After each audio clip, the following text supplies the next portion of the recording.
He didn't hesitate at all. A library and perhaps a haven for kids lacking one, like a home. I blinked, taken aback. That's a huge idea. He shrugged. Well, it's a spacious house.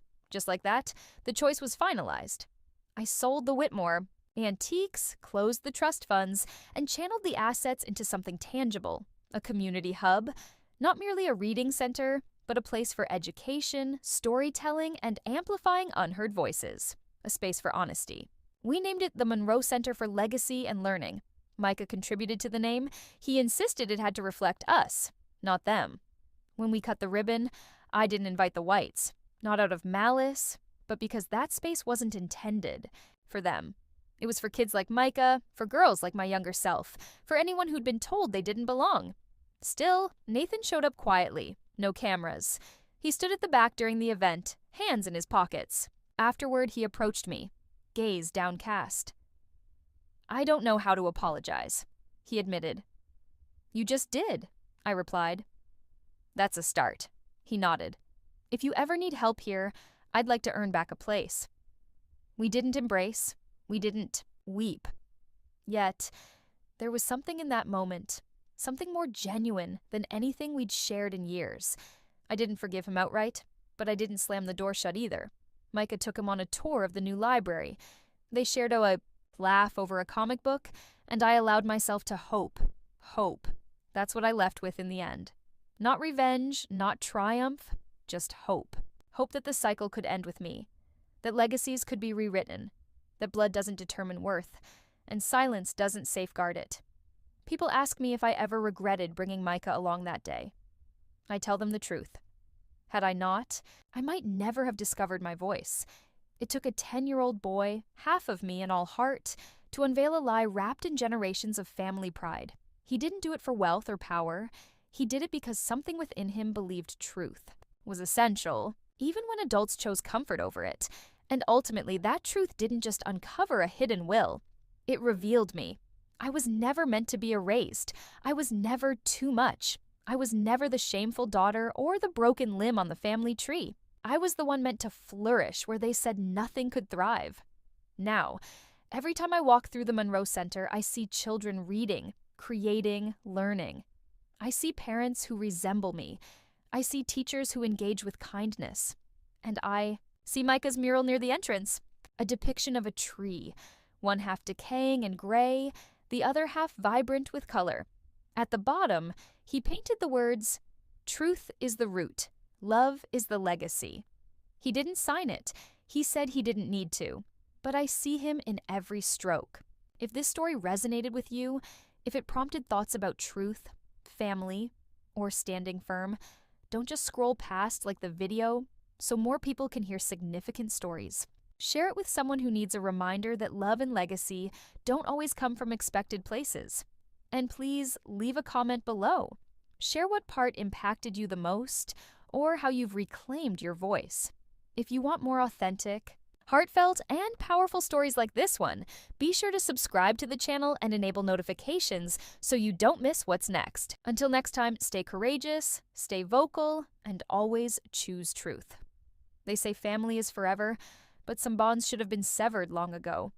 I stood on the front steps of my mother's estate, holding my son's hand, my palms sweaty even, in the chilly autumn air. The Whitmore mansion, tall, cold, and proud, looked just as I remembered it, unyielding, empty, despite the grand white pillars and countless windows. It had been over 10 years since I last visited. I was barely 21 when I left this house with nothing but a duffel bag and a heart full of nerves and hope. I had just told my parents I was marrying Malik, my college sweetheart, a kind, brilliant black man whose smile made me feel valued. My mother didn't speak to me for months. My father called me reckless, but the unspoken words lingered in the pauses. He's not one of us. Now I was back, not for them, but for my grandfather's memorial, Judge Richard Whitmore Sr., a man I once respected until I learned he remained silent while his daughter cast me out like trash. Yet I brought my son Micah. He's 10 now. Sweet, thoughtful, loves space documentaries and draws comics. He resembles Malik more each day. As we approached the door, Micah squeezed my hand. "Are they nice?" he inquired. I hesitated, unsure how to respond. Some might be, I lied, forcing a tight smile. Before we could knock, the heavy oak door creaked open. My mother, Cecilia Whitmore, stood framed in the doorway, dressed in morning black with pearls tightly knotted around her neck. Her gaze passed right over me to Micah. No smile, no warmth, just calculation. Behind her stood my brother Nathan and Uncle Calvin, still leaning on that ridiculous cane he didn't actually need. Just Sierra, she stated flatly, as if my name left a bad taste in her mouth. She didn't seem older, just colder. You brought him, I nodded. He's my son, Malik's son. She paused, then turned to Nathan and said it so clearly I felt the ground shift. She can bring her kid, but he has to stay outside. I thought I misheard.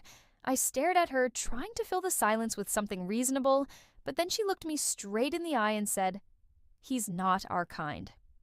Micah flinched as if slapped.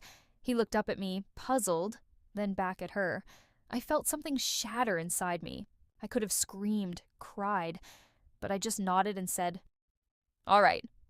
I turned on my heel, gripping Micah's hand tighter, tears burning behind my eyes but refusing to fall. We didn't need this. We didn't need them. We were halfway down the steps when Micah tugged on my arm. Wait, he said softly. Should I tell them what I found in Grandpa's office? I stopped abruptly. What did you find, sweetheart? Micah reached into his jacket pocket and pulled out a folded paper. It was in his desk, he said, voice low but clear. I wasn't snooping. The drawer was open and this was just sitting there. I didn't read all of it, just some, but I think it's important. Behind us, I heard footsteps creak on the porch. Uncle Calvin had stepped out now, brow furrowed. What's he talking about? He asked. Micah didn't flinch. He unfolded the paper, holding it like a shield. It has Mom's name on it and something about the house. I glanced back at my mother. Her face had drained of color. What exactly did you read? She asked slowly, her voice suddenly tense. Micah looked at her, calm and steady. It said, My mom is the rightful heir, that she's the only one who ever stood for the truth.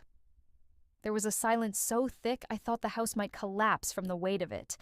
My mother regarded the paper, as if it might explode. That's when I comprehended this wasn't merely about racism or pride. It was about concealing something significant. And my son just cracked it open. I never imagined that returning here would feel like time travel, stepping into a memory I never wished to revisit.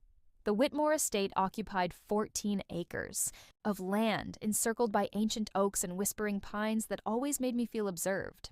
The gravel driveway remained freshly combed, as if someone had risen at dawn to ensure the house looked perfect for the memorial. My family was obsessed with appearances.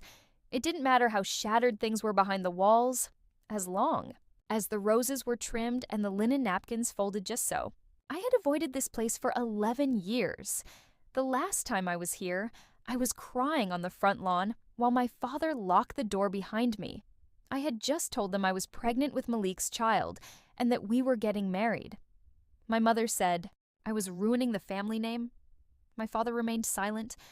He didn't need to. His silence was punishment enough. They made it clear I was no longer welcome. Not as a daughter, not as a Whitmore. I left that night and never returned. So, why did I come back now? Because Grandpa Richard had died. And despite everything, he was the only one who ever showed me a hint of warmth. He wasn't vocal about his support. He never stood up to my mother. But he'd send letters every Christmas, short ones, handwritten, just checking on Micah, asking if I was safe. He never said sorry, but somehow his silence was less venomous than the rest of them. Micah deserved to know where I came from. Not just the pain, but the history, the pieces that shaped me, so he could understand the ones that shaped him. Even if the people living in this house never accepted us, I thought maybe, just maybe, they'd changed with age, or grief, or both. The estate looked the same. Whitewashed brick, tall black shutters, wrought iron gates. Everything about it screamed old money and older views. I parked our rental car under the magnolia tree, the one I used to climb as a kid when I needed an escape. Funny how I still needed a way out before even stepping inside. Micah unbuckled his seatbelt and gazed. around with wide eyes. Wow, this is where you grew up? I nodded. It looks prettier than it felt. He smiled gently. Kind of spooky, like it has secrets. I chuckled. That's because it does. Micah wore the navy blazer I bought him last week. He kept fidgeting with the sleeves. I knelt to adjust the collar. You nervous? He admitted. Are they going to like me? That question broke something small inside me. He was 10. He shouldn't have to worry about being liked by people who should have loved him unconditionally. I kissed his forehead. You'll be fine. You're polite, kind, and smarter than all of them combined. If they don't see that, it's their loss. He smiled, but it didn't reach his eyes. As we approached the house, I began rehearsing lines in my head. Small talk, polite words, nothing too emotional. I didn't want to give them the satisfaction of seeing my guard down. I was there for the memorial, and then I'd be gone? The front porch creaked beneath our feet. The column still had that ivory gloss my mother insisted on redoing every year. The wind blew softly, rustling the enormous American flag draped above the doorway. Always there. Always performing. I hesitated before ringing the bell. Memories flooded back. Christmas mornings, cold stares, forced dinners, and silence. Me crying into a towel the day I told them I was pregnant. Micah squeezed my hand. Ready? I took a breath. As ready as I'll ever be. Then the door opened and everything changed. The moment the door swung open, I felt that same chill I used. To feel walking into this house barefoot at night. Cold. Not from the air, but from the people inside it. My mother stood in the doorway as if she hadn't aged. Hair pinned up in the same tight French twist, pearls wrapped around her neck like a noose, black dress, black heels, expression blank. She looked at me, then her gaze fell to Micah as if he were a stain on a white carpet. There was a pause, too long for a greeting, too short to be silence. Jira, she said with the same tone she used on waitstaff. Formal, clipped, unimpressed. You came. I told Calvin I would, I replied. We're here for Grandpa. She stepped aside half an inch, not enough to indicate we were welcome, just enough to make a decision for us. Behind her, I could see Uncle Calvin in the foyer, already sipping something dark from a crystal glass, and Nathan, my younger brother, hovering near the staircase, pretending to study his phone but glancing up with eyes full of nervous guilt. Micah shifted closer to me. He knew kids always know. We're sorry for your loss, I said gently, hoping to break the ice. Micah wanted to come. He wanted to say goodbye. That's when my mother turned her head slightly toward Calvin and Nathan and said it just loud enough for me to hear. She can bring her kid, but he has to stay outside. At first, I thought she meant the dog. Then I remembered. We didn't have a dog. My jaw locked. Excuse me? She looked right at me, calm, unapologetic. He's not our kind. Those 5 words hit harder than a slap. My ears rang. I blinked at her, stunned. I searched. The faces behind her for some reaction, some flicker of humanity. Nathan looked down. Calvin sipped his drink and said nothing. Micah turned to me, bewildered. What does she mean? I could barely breathe. We're leaving, I whispered. My mother didn't move, didn't blink, like this was just another chore to cross off her list. Exclude the embarrassment. Maintain. The image. I turned, gripping Micah's hand. My nails dug into my palm as I tried to suppress the burning behind my eyes. He didn't ask any more questions. We stepped down the porch stairs together, me walking quickly now, my heart beat like a drum in my ears. Shame, rage, pain, all of it colliding in my chest and beneath it. Disappointment in myself for hoping they'd changed. We were halfway to the car when Micah tugged at my sleeve. Mom, he said, wait. I stopped and looked down at him. He reached into his jacket and pulled out a folded piece of paper. I think I found something in Grandpa's office, he said quietly. I didn't mean to snoop. The drawer was already open. My breath caught. What kind of something? I don't know. It looked important. It had your name on it. From behind us, I heard the slow, deliberate creak of the porch again. Uncle Calvin had stepped outside now, one eyebrow raised. My mother appeared just behind him, her expression suddenly lacking confidence. "What's that?" Calvin asked, squinting at the paper in Micah's hand.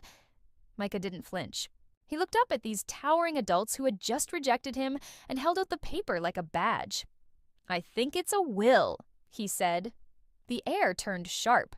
Nathan stepped out now, his voice trembling. "A will? What are you talking about?" Micah looked to me for permission. I nodded, my voice still caught in my throat. He unfolded the paper, careful not to tear it. It said, "Mom is the rightful heir to the estate." Grandpa wrote it in his handwriting. I saw his name at the bottom, and it said she was the only one who ever told the truth. For a moment, no one moved. The breeze rustled the magnolia leaves. A car passed in the distance, and in the center of it all stood my 10-year-old son, exposing a secret that had likely been buried on purpose. My mother's face paled. Uncle Calvin stepped forward, eyes narrowing. "Give that to me," he said. Micah didn't budge.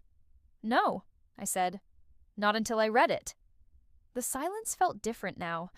Not cruel, but fearful. They thought they could erase me, but they hadn't counted on Micah, and neither had I. The silence that followed Micah's words felt heavier than anything I had experienced in that house before. I looked down at the paper in his small hand, creased from being tucked in his pocket, slightly smudged with graphite. It wasn't just a random document. The way my mother's lips pressed into a pale, quivering line told me it was real. The way Uncle Calvin's shoulders stiffened indicated it was dangerous. "Micah," I asked softly, "can I see it?" He nodded and placed it gently in my hand. It was a photocopy of a handwritten will dated just 2 months before Grandpa Richard passed. The signature was unmistakable. I had seen that looping, firm handwriting on birthday cards he used to send me before my mother found out and forced him to stop. At the top, in careful cursive, it read, "Amendment to Last Will and Testament." I scanned the lines, and my heart began to pound for an entirely new reason. To my granddaughter, Jira Monroe, born of my daughter, Cecilia Whitmore, and of my blood, I leave the Whitmore estate, its holdings, and its legacy. I make this decision not out of sentiment, but justice. She is the only member of this family who has ever confronted truth without shame. The others may not understand now. They will. Below it were 2 signatures, Grandpa's and Calvin's as a witness. I raised my eyes and looked directly at my uncle. "You signed this," I said louder than I intended. "You knew." Calvin cleared his throat, but it didn't help. His voice cracked. "Your grandfather was sick, confused. That document wasn't legally binding. He had another will." "No," I said, holding up the paper. "This is dated after the original. And it's signed. It's witnessed. It might not be the version you wanted, but it's real." My mother finally found her voice. "You don't know what you're doing, Jira. You're going to tarnish this family's name over some childish." "No," I replied again. "You already dragged it through the mud. I'm just pointing out the stains." Micah stood beside me like a statue. He didn't grasp the full scope of what was happening, but he understood enough that his mom wasn't going to be dismissed. Not this time. That his grandfather, complicated as he was, had left a door open for us when everyone else tried to nail it shut. Nathan stepped down the porch steps now, his face pale. "Let's just talk inside. Maybe this is all a misunderstanding." I laughed softly, not out of humor, but disbelief. "You all stood there 10 minutes ago and let my son be humiliated like a stray animal. You didn't blink. You didn't say a word. And now that this document threatens what you think you're owed, suddenly you want to talk?" Just as my mother started to speak, I interrupted. "You don't get to say my name like it still belongs to you?" I folded the paper and tucked it into my coat pocket. My hands were shaking, but not from fear anymore. They shook from clarity, from years of pain finally meeting something solid, a piece of proof that said, "You were never the problem." They were. I looked at Micah. "Come on, baby. We're going." "You're not taking that," Calvin said, stepping forward. I raised an eyebrow. "You going to stop me?" He hesitated, and I saw it, the flicker of doubt in his eyes. Not because he feared me, but because he understood the law. He knew this could upend everything they thought was sealed tight. I turned to my mother one last time. You tried to erase me. You raised me to think I was less, but I left and I became more without you. You tried to push my son into the shadows, and he dragged your secrets into the light. Then I turned and walked down the steps, Micah's hand in mine. We didn't run. We didn't shout. We didn't need to because, for the first time in my life, they were the ones left behind. The moment that paper hit my palm, the balance of power shifted. Micah stood beside me, quiet and calm, but I could feel his little heart pounding through our joined hands. His fingers trembled slightly, but his gaze was steady. It reminded me of his father, strong when it counted most. I unfolded the document, slowly, trying not to let my emotions blur the words. It was exactly what he said it was, a supplemental will, typed in clean format but handwritten and dated at the bottom. The final addendum to my grandfather's estate planning. Clear, concise, and devastatingly powerful. To my granddaughter, Jira Monroe, it began, I leave full control of the Whitmore estate, including all associated properties, assets, and inheritances. She and she alone has demonstrated the character, honesty, and courage befitting the legacy of this family. I do this not in rebellion, but in reckoning. My name right there in bold, ink, signed in my grandfather's unmistakable handwriting, a notary stamp and signature alongside it. The witness signature. My eyes froze. Calvin Whitmore, Uncle Calvin, who now stood across from me with a suddenly pale face and a glass of whiskey trembling in his hand. You knew, I said, holding the paper up like it was a weapon. You witnessed this. You signed it. You were there. Calvin's mouth opened, then closed again. He looked around, searching for someone to back him up, but the family was frozen in place. Nathan stared as if watching a slow-motion train crash. My mother had gone stone still, her lips pressed so tightly together they'd turned white. He wasn't in his right mind, Calvin said finally, his voice low and defensive. He was emotional, confused. He didn't know what he was doing. We'd already finalized the estate months before, but this is dated after that, I snapped. 2 months ago, it's signed, witnessed, legal. I felt something stir inside me, something I hadn't let surface in years. Righteous anger, not the panicked kind that burns quick and leaves you breathless. No, this was the slow, steady kind, the kind that had been boiling for a decade and finally broke the surface.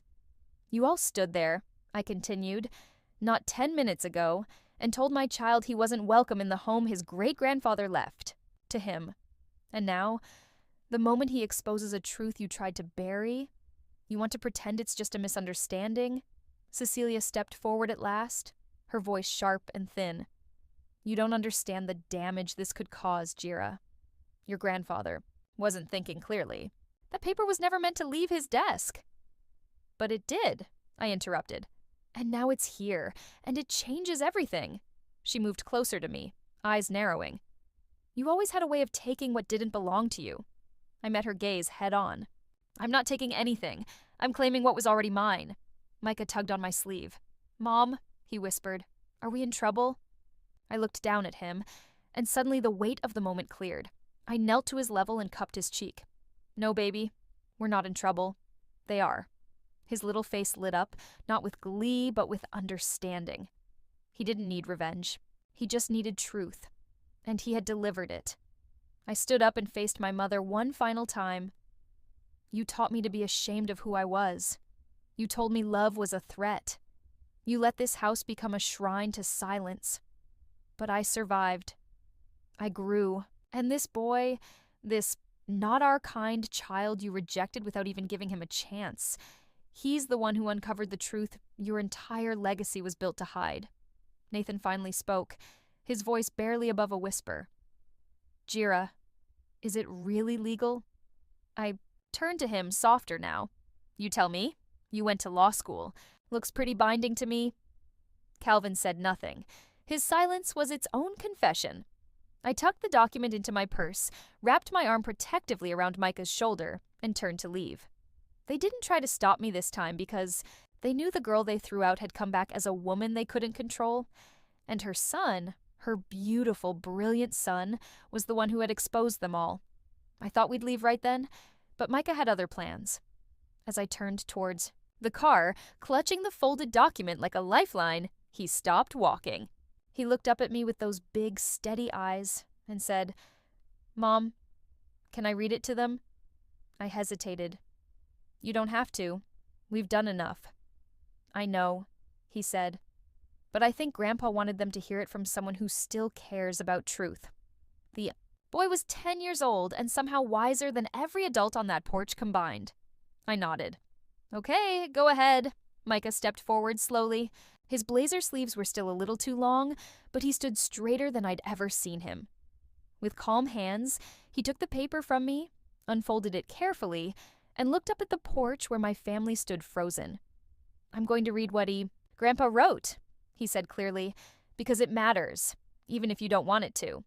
The air was completely still. Micah cleared his throat and began. "To my granddaughter, Jira Monroe, born of my daughter, Cecilia Whitmore, and of my blood. I leave the Whitmore estate, its holdings, and its legacy. I make this decision not out of sentiment, but justice. She's the only member of this family who has ever confronted truth without shame. I have hidden things. My name has stood for tradition and legacy, but I failed the people I loved. I watched my daughter tear her own child from this family, and I said nothing. I knew she did it to protect appearances, not to protect the truth. Jira chose love, she chose integrity, and she chose a man who would have made this family better, not worse. This child, Micah, is of my blood, of my name, and of my future. He represents the very thing this family feared, change. But change is coming, whether we want it or not, and I would rather it come with truth than with lies." Micah looked up. The silence was deafening. My mother's face had gone pale. Nathan stared at the ground as if hoping it would swallow him whole. Uncle Calvin swore softly under his breath, finally grasping that the power they thought they had wasn't power at all. It was a mask, and the mask had just been torn off by a 10-year-old boy in a clip-on tie. Micah folded the paper again and handed it back to me. "That's all he wrote," he said. I bent down and whispered in his ear, "You did something brave today." He looked at me, half proud, half tired. "So did you." Then something I never expected happened. Nathan walked down the steps toward us slowly, cautiously. He stopped a few feet away, looked me in the eye, and said, "I didn't know about the will." "I swear," I nodded, guarded. "But you knew about the hate?" His jaw clenched. He looked away. I was scared. I didn't want to lose what I had. "And what do you have now?" I asked, not cruelly, just honestly. He said nothing. Micah leaned into my side, his voice small now. "Can we go home?" I nodded and turned away from the house, the porch, the family that had spent years pretending I didn't exist. We walked to the car together. I opened the door for Micah and helped him buckle in. My fingers still trembled, but not from fear. This time, from release. As I slid into the driver's seat, I looked up at the Whitmore house one last time. And for the first time in my life, I didn't feel like I was walking away from something. I felt like I was finally walking toward something real. 2 weeks later, Uncle Calvin tried to challenge the will. The attorney I hired, sharp, fierce, and not remotely intimidated by Calvin's last name, shut it down immediately. The document was legitimate, witnessed, dated, notarized. The estate belonged to me. Technically, I now owned the entire Whitmore legacy, but I didn't want it, so I made a different choice. I announced I was donating a large portion of the land to build a community education and outreach center focused on literacy, youth leadership, and historical truth. We called it the Monroe Center for Legacy and Learning. Micah helped design the logo. At the ribbon-cutting ceremony, he whispered to me, "I think Grandpa would have liked this." "I think so too," I said eventually. And with that, I realized something. My family didn't just lose their inheritance, they lost their illusion. But I found something they never truly had. Peace. It's strange how the quiet moments come after the storm. 2 weeks after the reading of Grandpa's will, the Whitmore house was mine. Legally, entirely, and without dispute. Uncle Calvin's challenge didn't make it past the first court date. The document Micah found was bulletproof. Even Calvin had to admit under oath that it was real. My mother never showed up to the hearing. She sent a statement through her attorney that said she had no comment. I thought I'd feel triumphant, but I didn't feel like I'd won something. I felt like I'd buried something. That house wasn't just brick and wood. It was pain layered into walls, silence pressed into rugs, and a family trained to smile through cruelty. I didn't want it. I didn't need it. What I did need was healing, so I sat down with Micah one afternoon in our small kitchen back home. We were eating sandwiches, his feet swinging under the table.